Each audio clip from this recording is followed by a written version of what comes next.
So here we are going to understand atrial flutter. And remember that atrial flutter is another arrhythmia. And when we talk about arrhythmias, those simply describe abnormal heart rhythms. Previously, we went over atrial fibrillation, which was the most common arrhythmia. Now we're going to go over atrial flutter, which is another common arrhythmia.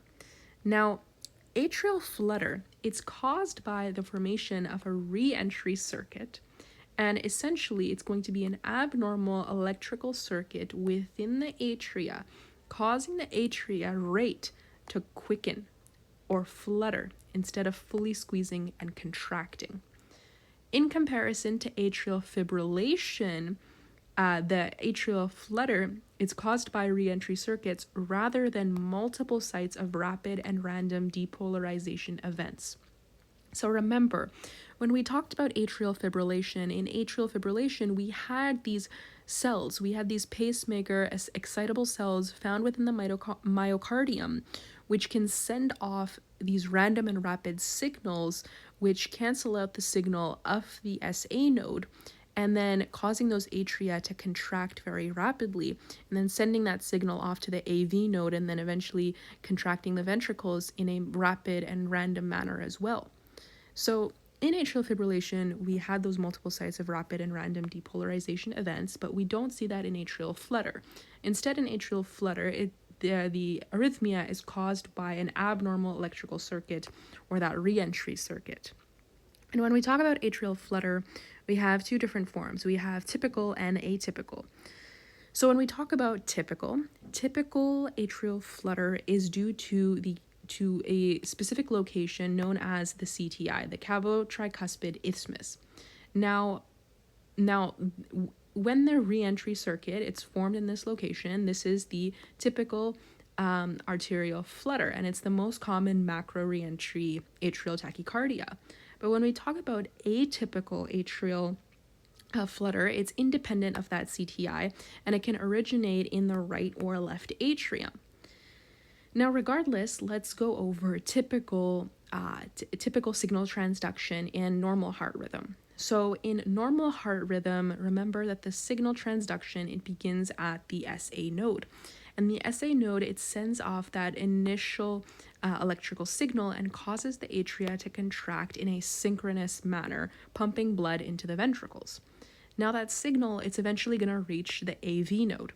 And the AV node, it has a longer refractory period. It's going to have a brief delay, and then it's going to pass that signal off to the bundle of His, the bundle branches, the Purkinje fibers, causing the ventricles to now contract in a synchronous manner. Now, when we look at an ECG of normal heart rhythm, we can denote that there is this P wave, and that P wave is the atrial contraction, whereas the QRS complex is the ventricular contraction. Now, if we take a look further, this is normal heart rhythm. We have that P wave, we have the QRS complex, and then we compare it to atrial fibrillation. In atrial fibrillation, we have irregularly spaced QRS complexes because, once again, we have those rapid and random depolarization events, so the ventricles are contracting in a very random manner. But if we look at atrial flutter, the QRS complex, it's regularly spaced. They're irregular, but they're regularly spaced. So that's one of the two distinctions between atrial fibrillation and atrial flutter. Now, if we look at the P waves, in atrial fibrillation, there are no distinct P waves because the heart, it's fibrillating, it's quivering because it's having these multiple depolarization events. It's contracting very quickly.